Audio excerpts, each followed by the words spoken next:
Welcome to the GDPR Weekly Show, one of the top 5 GDPR podcasts worldwide. Here is what's coming up in this week's episode. Welcome to episode 145 of the GDPR Weekly Show.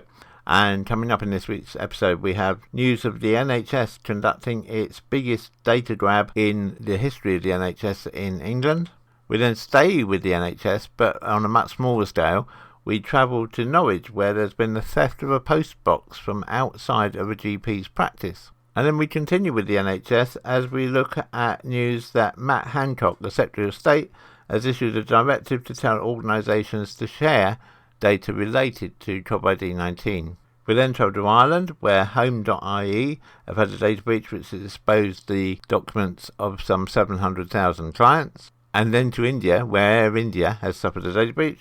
We then have news that Microsoft has announced a plan to allow cloud users to store their data in the EU. And then we have the first list of countries which have been deemed to be adequate countries under UK GDPR. And finally this week we travel to California, where the first court approval was expected under CCPA following the minted data breach which we reported on here in the GDPR Weekly Show way back in episode 93. So as always, a good mix of articles for you this week. We hope you find the information useful and informative. As always, if you have any feedback for us, please do email us at feedback@gdprweeklyshow.com. We do read every single piece of feedback we receive, and wherever possible we incorporate your suggestions for improvements into the show. Unfortunately, due to the volume of feedback we receive, it's not always possible to respond to each piece of feedback individually. Want to ask GDPR questions live? Come and join our GDPR surgery on Clubhouse, Thursday, 4 p.m. UK time. We begin this week with news that here in the UK, the NHS is preparing for the biggest data grab in the history of the service, giving patients little information or warning about its planned transfer of medical records from GP surgeries in England to a central store for research purposes, and with no prospect of the data being deleted. Campaigners and GPs themselves have expressed alarm that such a wide-ranging data haul is in the offing when health services and patients are still swamped by the effects of the COVID-19 pandemic and with no time really to focus on the details of data privacy. Using powers granted to it under the vital interest parts of GDPR, the NHS is giving people only the opportunity to opt out of the involuntary scheme before it's introduced to prevent the entire history of their GP visits being uploaded. It is understood that you will need to complete the form before the 23rd of June to opt out, or your data held by your GP will join the central repository. According to an official announcement on the NHS digital website, data held in GP medical records will be collected via a new service called the General Practice Data for Planning and Research Data Collection. It will replace the General Practice Extraction Service, which has operated for the last 10 years. The data will be used to support the planning and commissioning of health and care services, the development of health and care policy, public health monitoring and interventions, including COVID-19, and enable many different areas of research. The service, it's understood, will collect data about diagnosis, symptoms, observations, test results, medications, allergies, immunisations, referrals, recalls and appointments, including information about patients' physical, mental and sexual health. It will also collect information about data on sex, ethnicity and sexual orientation, and data about which staff have treated which patient. NHS Digital said names and addresses, written notes, images, letters and documents would not be collected, nor would coded data that is not needed due to its age, and coded data that GPs are not permitted to share by law. Patient data from doctor surgeries will be shared from the 1st of July 2021 unless patients opt out by the 23rd of June. NHS Digital says that it is engaged with the British Medical Association, the Royal College of GPs and the National Data Guardian over the records collection. NHS Digital said the data would support a wide variety of research and analysis to help run and improve the health and care services. While this system may come as a surprise to some, it is worth noting, of course, that in Wales a very similar system to this that is now proposed has been in operation for several years. An NHS Digital spokesperson said data is only shared with organisations who have a legal basis and meet strict criteria to use it for local, regional and national planning, policy development, commissioning, public health and research purposes. They added all applications for access to this data must have a health or care benefit and cannot be for solely commercial purposes. NHS Digital will not approve requests for data where the purpose is for marketing purposes, including promoting or selling products or services, market research or advertising. Applications from commercial organisations are very carefully scrutinised to ensure the purposes of any access are appropriate and benefit health and care. Requesters will only be able to access the minimum data required to meet their specified approved house and care purposes and are subject to contractual data sharing arrangements. You're listening to the GDPR Weekly Show with your host, Keith Budden. We remain with the NHS and move to Norwich in the UK with a reminder that a data breach doesn't have to involve electronic data. It can involve good old pen and paper. Because this week in Housden in North Norwich, a GP surgery has warned its patients of a serious data breach after its postbox was stolen off the wall by a member of the public. And in taking the postbox, the person who stole it also took the repeat prescriptions inside. Practice manager Debbie Moore said staff were very sorry about the incident, which they suspect was the result of an offender planning to use the request to obtain medication for an addiction. She said all local pharmacists had been made aware of the theft so they could be vigilant to any requests. The practice also said it was working with the ICO, the Information Commissioner's Office, due to the breach of confidential patient details. Norwich Police confirmed that they had received a call from the practice at 8:55 a.m. on May the 12th to reports of a stolen mailbox from the practice in Reepham Road. It is believed to have happened sometime after 5:30 on May the 11th and 9 a.m. on May the 12th. No arrests have yet been made in connection with the incident. A spokesperson for the practice said it takes any potential data breach extremely seriously and have robust systems in place to investigate any events involving the loss of confidential information. They continued, "We are very sorry that this happened and for any distress caused. We will work closely with the ICO and follow any of their recommended actions." Moving forward, the practice manager said they were looking at adding a new postbox which feeds directly inside the practice so that prescriptions and other documents cannot be stolen whilst they're waiting for doctors to assess them. Explaining why the bin was outside, she said, "We'd previously removed the previous bin which emptied inside the practice many years ago due to it being continually used by the public as a waste bin. However, we believe it is now appropriate to reinstate that box. We will also be installing CCTV around the building that will capture images of the postbox and the perimeters of the practice. Anyone with information regarding the theft of the mailbox should contact Norwich Police, quoting crime reference number 36/31898/21. If we receive any update on this, either from the practice, the police or the ICO, we will of course bring it to you in a future episode of the GDPR Weekly Show. Stay home, stay safe. Staying with the NHS, but this time looking at a directive issued by Matt Hancock, the Secretary of State for the Department of Health and Social Care. The directive is a notification to healthcare organisations, GPs, local authorities and arm's length bodies that they should be sharing their information to support efforts against COVID-19. It's understood that Matt Hancock issued the notice under Regulation 3, Paragraph 4 of the Health Service Control of Patient Information Regulations 2002. The directive requires the following organisations to process information and share that information: NHS Digital, NHS England, health organisations, arm's length bodies, local authorities and GPs. There's also a specific requirement related to the UK Biobank project.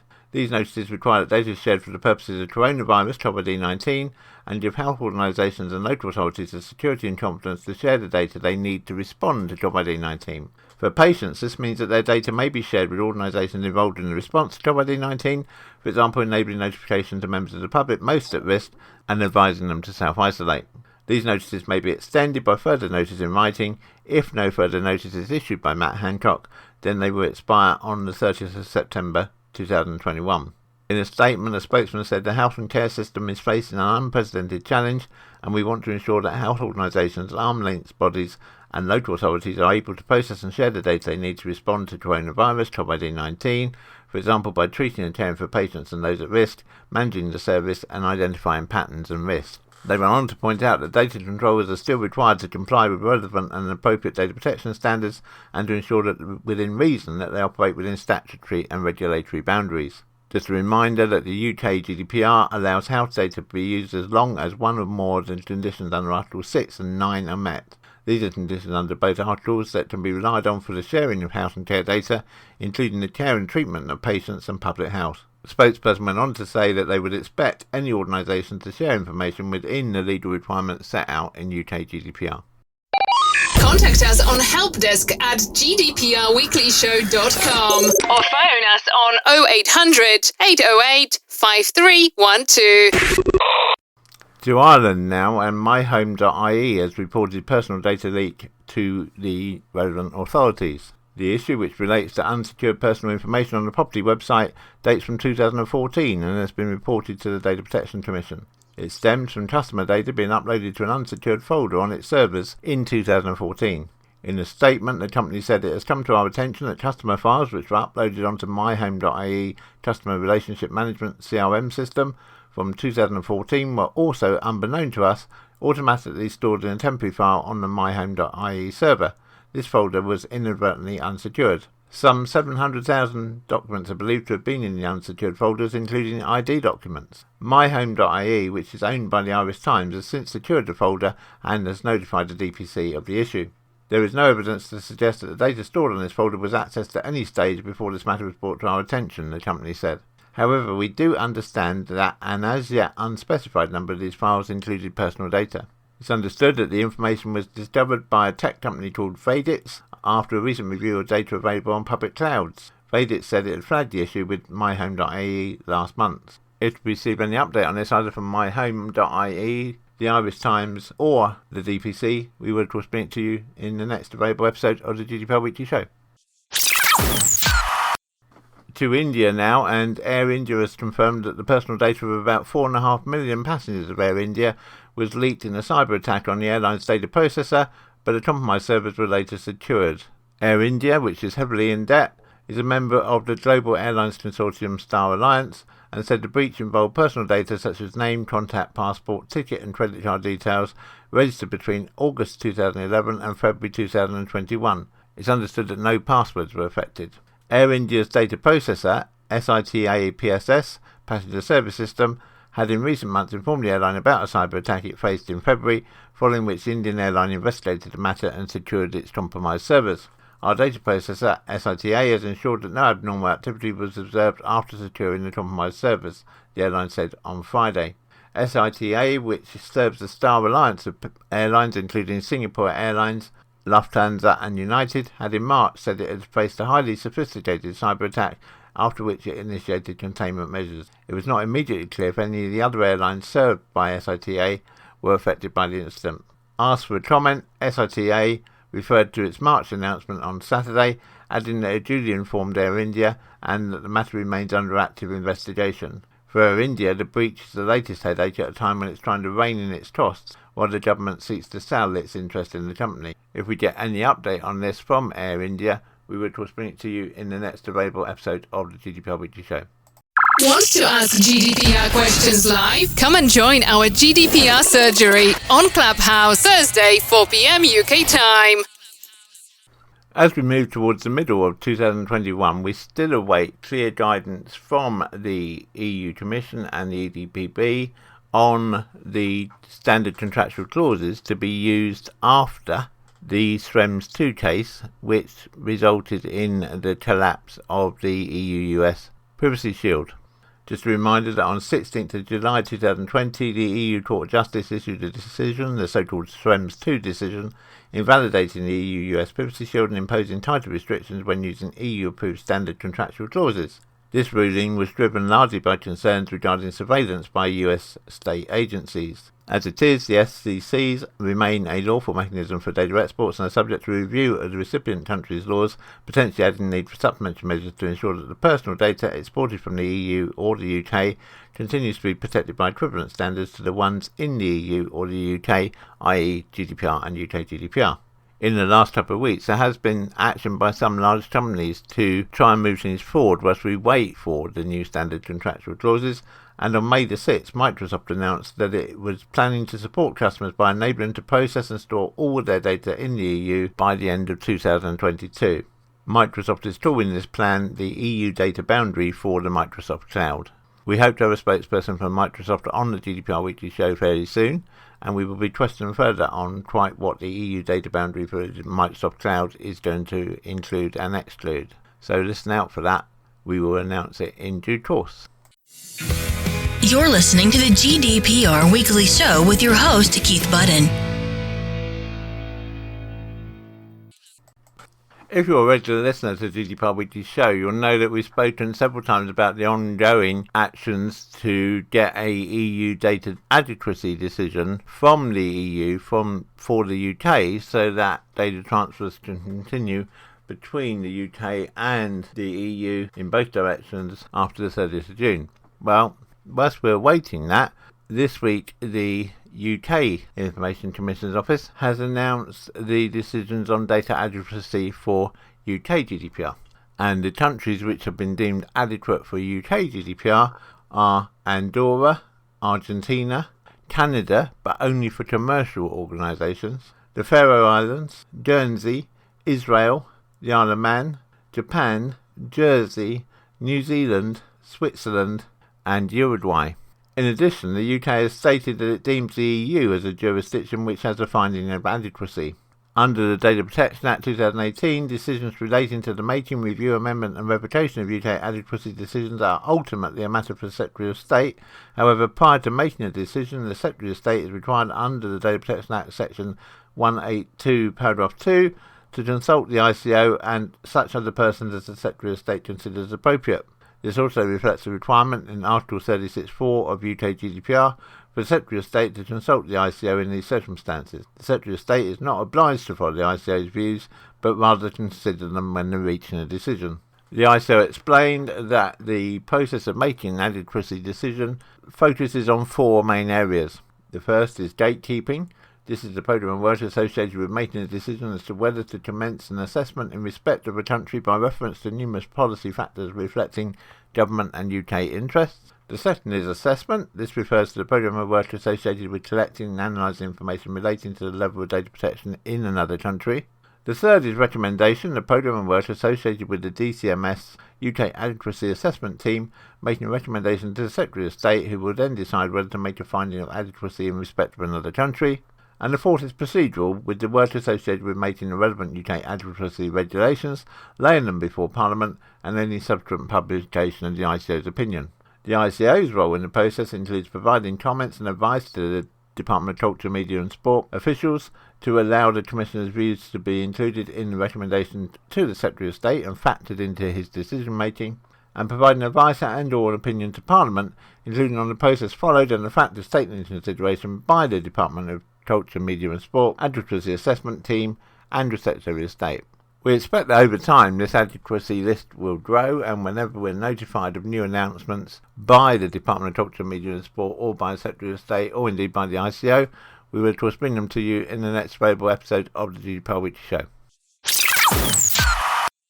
And finally this week we go to California, where although the Californian Consumer Protection Act, the CCPA, came into effect on January the 1st, 2020, and over 100 class actions referencing CCPA have been filed to date, very few of those class actions have actually made their way to court approval. That's about to change. Last week, Judge Trebia of the Northern District of California granted preliminary approval in a data breach class action involving 4.1 million potential class members, styled as Atkinson et al. Versus Minted Inc. The $5 million non-reversionary settlement fund will be paid to consumers whose personal information was exfiltrated by a hacking group known as Shiny Hunters. We brought you details of this data breach way back in episode 93 of the GDPR Weekly Show. To give a little bit of history here, on June 11th, 2020, shortly after the breach, putative class plaintiffs filed a putative debt class action against Minted, alleging causes of action under the CCPA, negligence, and California's unfair competition law, Business and Professions Code section 17200. What made the class action stand out is that the putative class plaintiffs partially complied with the CCPA pre-filing requirement and reportedly provided a statutory required notice of the breach and an opportunity secured to Minted. When they did not receive a response to their notice, the plaintiffs amended their complaint to seek statutory penalties and non-monetary relief. The CCPA gives consumers a private right of action and provides statutory damages of up to $750 per violation for data breaches that allegedly result from a company's failure to implement reasonable security procedures. Less than a year after the lawsuit was filed, the parties reached a settlement which is now pending final court approval, with the preliminary approval having been granted on May the 14th this year. Although the settlement did not end up anywhere near the potential statutory range of maximum allowable CCPA damages, it includes valuable non-monetary components available to class members for their relief. In addition to the non-revisionary $5 million settlement fund, the proposed settlement requires Minted to implement certain mandatory data security measures, to conduct 2 cybersecurity audits, and to offer credit monitoring and personal identity restoration services to any affected US residents. In the motion for approval, the parties estimate that they expect participating class members to receive an estimated cash payment of $43 per person, as well as 2 years of credit monitoring services valued at approximately $10 per month per person. Contact us on helpdesk@gdprweeklyshow.com or phone us on 0800 808 5312. The GDPR Weekly Show is an Insurity production. Until next time, bye-bye.